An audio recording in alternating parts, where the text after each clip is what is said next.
Howdy folks, Deacon Parsons here. I apologize for the delay in this video. Since the third installment, I've started a new job. Princess Full Moon Running Bear has had a knee replaced. We lost her mother, and we have a new grandson. But finally, here we are, part 4, the finale of the series. In this video, I'm going to reiterate the points I made in the first 3 videos, then use my personal family history to explain how industrialization, as a root cause of feminism and many other drastic social upheavals, was not recognized while these changes were taking place. If you've slogged through all these videos in order, thank you. And I apologize for all the dead horse whomping that I did, but I felt it was necessary to make the points. If you started here at the end of the series, please do me the courtesy of going back to the first 3 videos before you post some comments and ask questions. Okay, here we go. The first point. Traditional families were not female-centric. They were not male-centric. They were relationship-centric. Men and women needed each other in order to survive and prosper, and they realized this pre-industrialization. Second point, this was not a cultural or religious factor or decision on anyone's part. It was driven by the economics and the realities of human life in a pre-industrialized world. The popular concept of the patriarchy, i.e. hundreds and thousands of years of men oppressing women, is simply Marxist 20/20 hindsight revisionist history. One could just as easily say that women were oppressed by their lack of microwave ovens. They didn't miss having microwave ovens because they couldn't even conceive of microwave ovens. The traditional gender roles developed because they worked, and they allowed those who adopted them to survive and thrive. No conspiracy, no evil intent on anyone's part. The third part. At no time during the millennia of traditional families was child raising a full-time job. It was always one of many jobs that were shared by both parents. The fourth part. Damsels in distress and white knights have always been a literary fiction of the leisure class, from the Middle Ages down through World War II and into the soap opera era. Point 5. With industrialization, the vital core function of a woman in family and society evaporated. In a very short time, almost everything traditional women brought to the family and the world was replaced by a factory. This massive displacement of women from a central core of human life to obsolescence caused the huge shifts in society that we have experienced. An analogy I use to describe this phenomenon is the human immune system. My father had polio. Since that time, polio has been virtually eradicated, along with measles, mumps, rubella, tuberculosis, typhoid and yellow fevers, just to name a few. While this has been a boon to human health, it has produced some unintended effects. It's left the immune system with nothing to do. Not having any real diseases to defend against, many people are today finding their immune systems running amok or causing allergies. In a way, if the human immune system gets bored, it finds something to do. I think the same sort of thing happened with women on a sociological scale in Western civilization. In effect, women became redundant and were reduced to their sexuality or reproductive functions. The resulting raison d'etre vacuum in women's lives gave birth to feminism and the damsel white knight memes that are found in society today. So why are there 2 reactions this time instead of just the one from the Middle Ages? Feminism was formed as the political Marxists were trying to destroy Western society. Unable to foment enough political and economic discontent to bring down the West, they took the mass dissatisfaction of women as an opportunity to morph political Marxism into cultural Marxism. Thus we have the feminist social justice warrior world that's now crumbling around us. All of that being the case, Beaver Cleaver's mom and Donna Reed are not the last of the traditional wives. They are the first of the post-industrial wives. Their lives bridged the paradigm shift and in part obscured it. We will see how all this free time invested in their children came back to haunt society a little later in this video. In most of the world, it took generations for the effects of industrializing the female role to manifest itself in society as a whole, and gave rise to the suffragettes, the women's lib, third-wave feminism, as well as damsel white knight pseudo-traditional construct that I have relabeled as iconic. However, with my geographic location, in my family, the transition basically occurred in one generation. Now, I think this gives me a unique perspective, one that I want to document, share, and submit to the world for consideration. To my knowledge, I am the first to propose these ideas in this way, but the internet is vast and my Google foo is weak.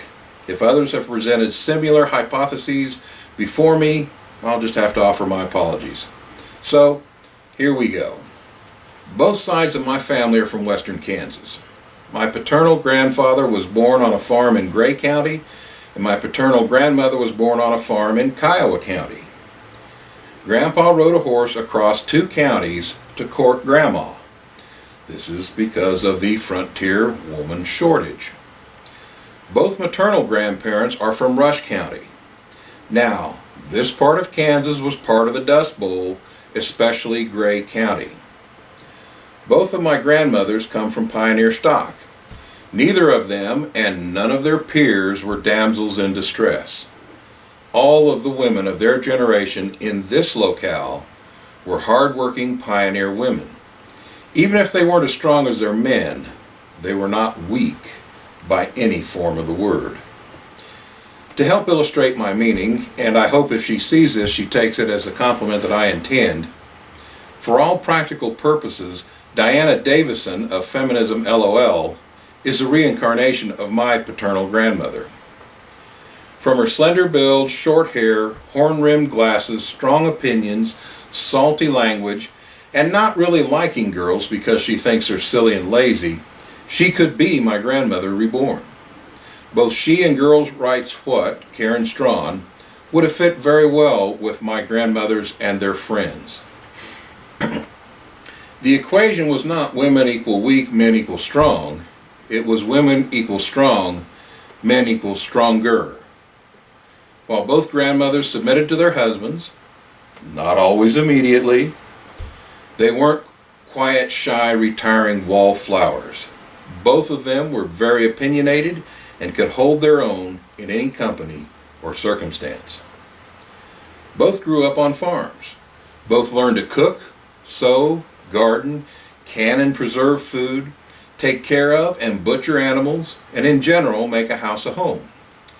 Both were young married mothers before they had electricity or running water in the house. To my knowledge, neither of my grandmothers ever had to spin and weave, but almost everything else they did as homemakers was nearly as manual as it had been for the last several millennia. I don't think many of us today can appreciate what this means. Imagine living in a house where if you want to wash something, you first either have to carry water to what you want to wash, or carry what you want to wash to water. Both of my grandmothers got their water from windmills. One of those windmills was still the only source of water on a farm that I lived when I was first in school. They carried the clothes out to the well house to wash them by hand on a washboard in a tub of water, then hung them out on a line to dry. And this was after they'd made their own soap. To wash dishes 3 times a day, they carried water into the house and heated it on a stove. In this part of Kansas, there were no trees. All heating was done with kerosene, coal oil, or coal. By the time I came along, the heating was converted to propane. Imagine cooking 3 meals a day without a grocery store or refrigerator, and no cheating with a cooler full of ice. Almost everything you eat is something you produced. If you can't use it right away, you have to find some way to preserve it. You have to also make sure you preserve enough from one harvest to the other. Both of my grandmothers began their own families using things like butter churns, hand-crank meat grinders, and sad irons. They both sewed most of the family's clothes, first by hand, then with a sewing machine once the family became prosperous enough to purchase one. I still have the Singer treadle machine that Grandpa put an electric motor on for Grandma. While I'm sure their physical appearance mattered, my grandmothers brought much more to their relationships than just looks and sexuality. They were hard-working partners who made irreplaceable contributions to the family business. As the farm industrialized, men's work changed, but not as drastically as women's work. A man could simply farm more land. With mechanization, his productivity was enhanced, but he spent more time away from the house, less time with the family and the children. The pre-industrial farmer was the bringer of cash to the family. The post-industrial farmer was still the bringer of cash to the family. Cash did not replace the post-industrial farmer like it did the post-industrial woman. The nature of work changed, but the ground still needed to be plowed, grain planted and harvested, animals bred, fed, and sold at the market. Both of my grandmothers were farm girls, but only my paternal grandfather was a farmer.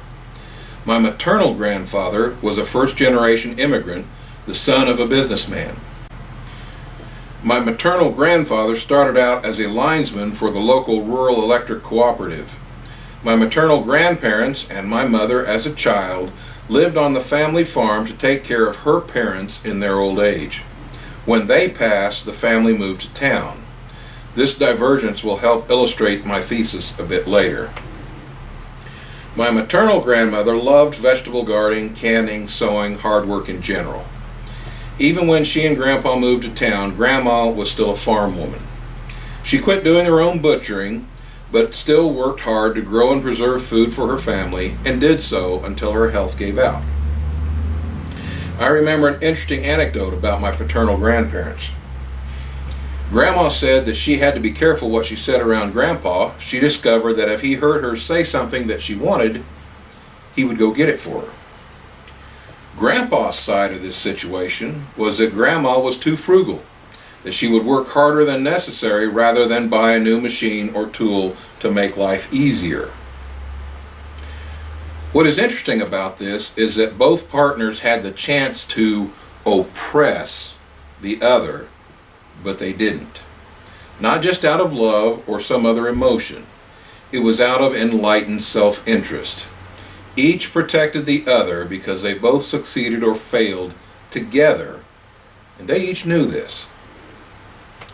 My maternal grandmother, on the other hand, was all too ready to give up the hard farm life. She still gardened, but she planted flowers. She still sewed, but for pleasure and not for need. But old ways die hard. In the 1960s, they remodeled their house and planted an ornamental crabapple tree in front of her kitchen. It was just supposed to be for looks, but it bore massive amounts of fruit most years.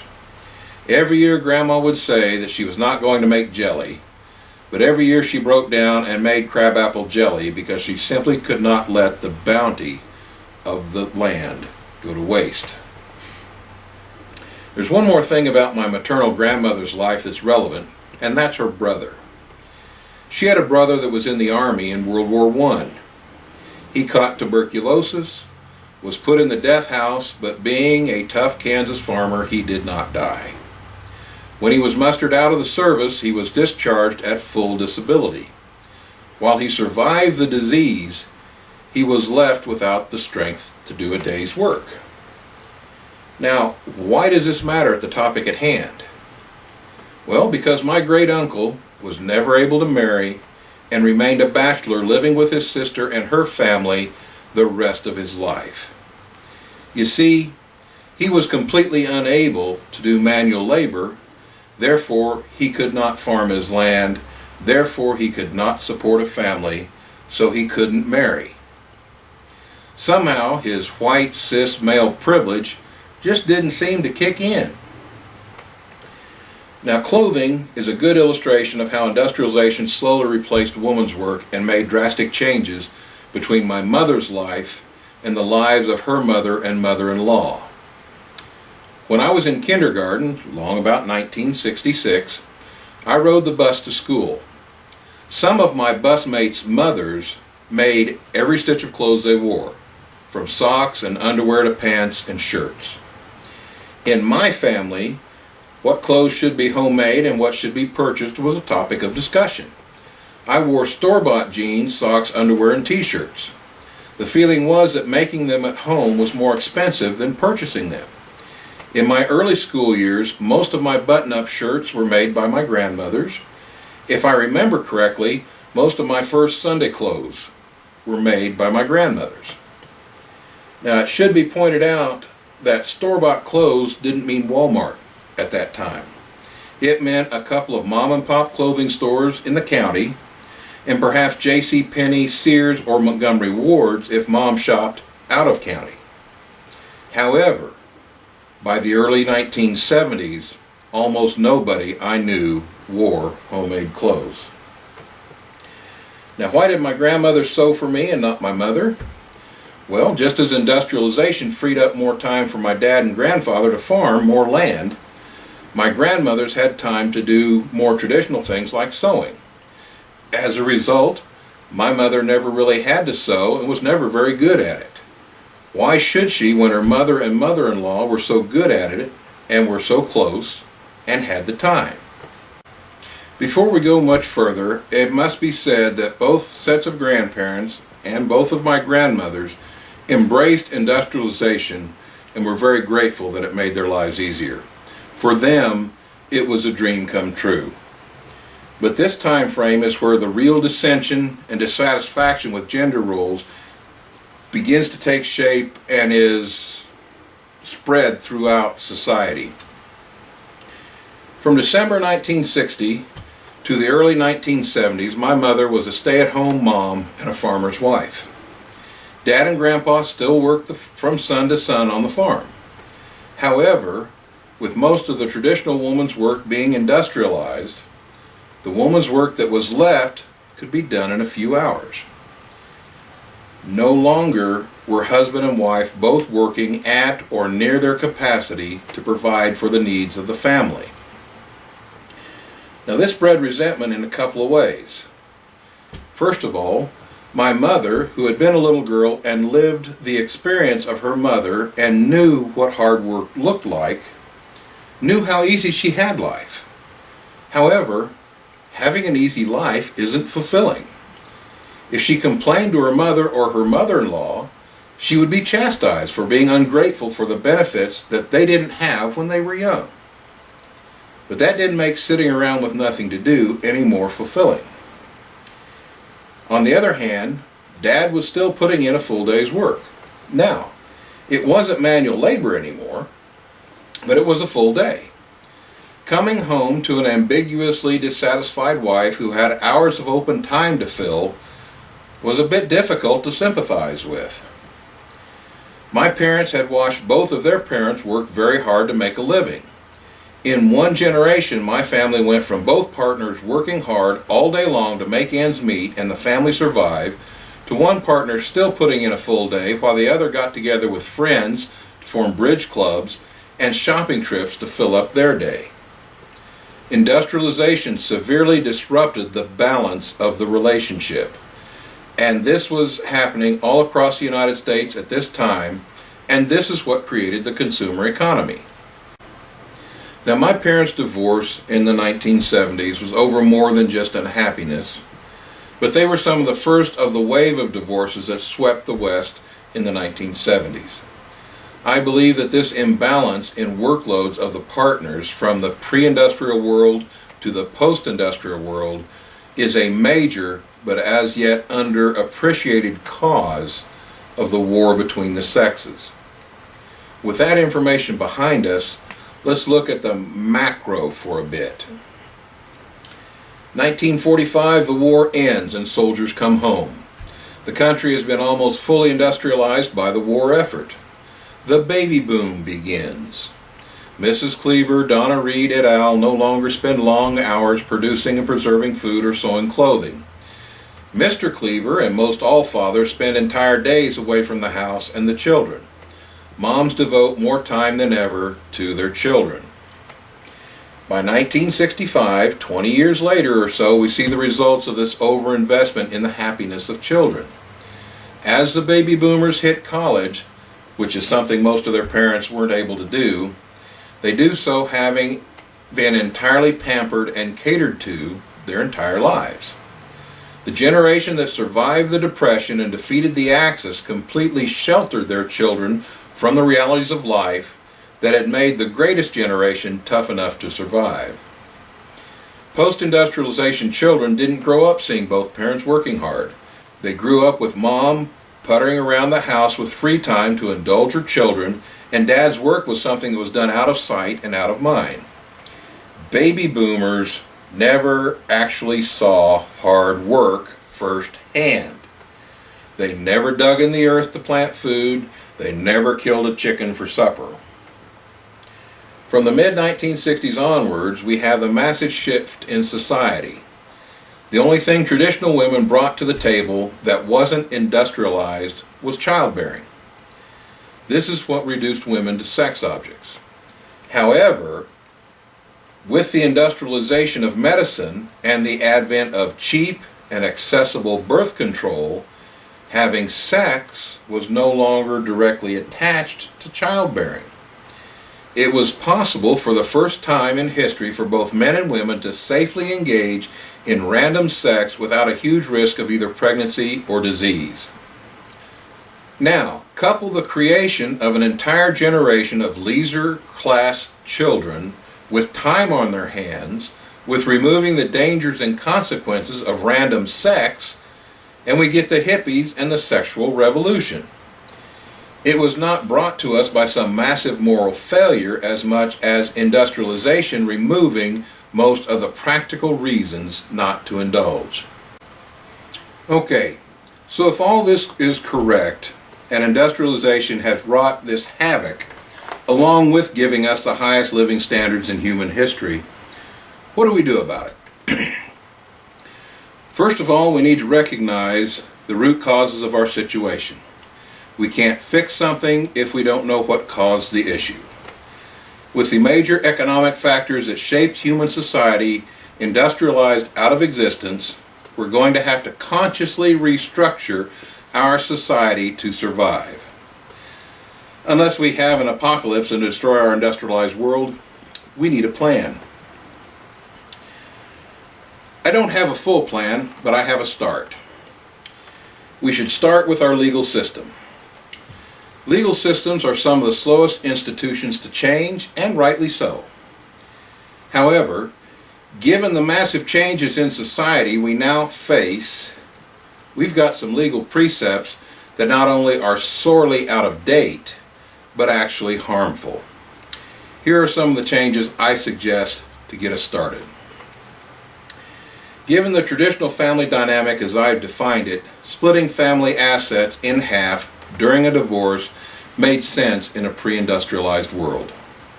In the post-industrial world, with massive imbalance of contribution by wage earners versus caregivers, that's just ridiculous. Housekeeping, cooking, childcare are not just the purview of professional homemakers, but professions on their own right. The divorce courts can easily put a dollar figure on that contribution. Marrying someone rich, being a homemaker, which post-industrialization is a part-time job at best, does not entitle to the homemaker to half of the wage earner's stuff. Alimony should be eliminated across the board. Now please note that I did not gender that statement. In today's economy, the primary and secondary wage earners in families are not always gendered.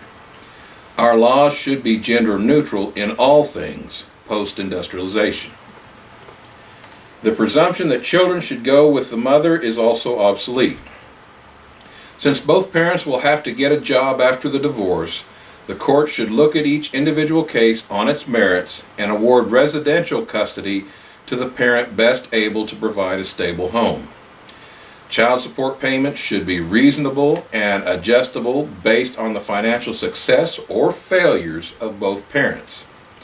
The non-custodial parent must have guaranteed access to their children unless proven unfit to a jury of their peers beyond a reasonable doubt. Okay, we have legal abortion. Setting aside whether or not it should be, it is so. This has created one of the largest inequities of pre-industrial law being applied to a post-industrial world. In today's world, women have all kinds of reproductive choices. She can take birth control and have sex. She can not take the pill and have unprotected sex, get the morning after pill. If she doesn't do that and gets pregnant, she can get an abortion without anyone's permission, even the father of the child. If she doesn't get an abortion, she can give it up for adoption. If she doesn't want to do that paperwork, she can leave it at any number of safe havens and just walk away. There is no way that a woman in a post-industrialized West is ever required to accept the responsibility for her sexual actions. She has a legal way out at every turn. A man, however, is still fully legally and financially responsible for any pregnancy resulting from his ejaculation. He has absolutely no choice not to become a parent after that fact, and his whole life is at the mercy of someone else's decision of which he has no legal input. This may have been proper in a pre-industrialized world, but it is completely tyrannical post-industrialization. Men should have equivalent rights to not become parents, just like women. If a sex act creates a child, since he has zero input after that, all the man should legally owe a woman is 1/2 the cost of an abortion, period. If she decides to keep that pregnancy, the rest of the child's life is on her. That is not monstrous, that is simple fairness. Don't want to loosen up men's choices? Well then, rein in women's choices until we have equity under the law. Now, there is no controversy about the fact that children raised in a two-parent home are statistically more successful, less likely to abuse drugs and alcohol, less likely to engage in risky sexual behavior, less likely to become criminals, less likely to become teen parents. Given all those facts, single parents, or parents that cause divorce, should be legally and socially stigmatized as irresponsible. If we demand the freedom to behave the way we want, we must own our choices. If we intentionally or frivolously bring children into the world without being able to provide what we know they need, we should own that decision or negligent action and the consequences thereof. Now, this isn't a fully fleshed out plan, but if we make those changes, I think we'd be well on our way to recreating a situation in which the realities of life can help bring men and women together in synergistic relationships that work to hold themselves together. I hope this has given you something to think about. I hope that others more learned and scholarly than I am can take this and run with it, either proving the points and building on them or disproving them and dumping them into the dustbin of bad ideas. Either way, it's preserved here until the coming zombie apocalypse reduces us back to the pre-industrialized society and we start all over again. This is Deacon Parsons saying, love your maker, love your mate, and do what's right because it's right, and devil take the hindmost.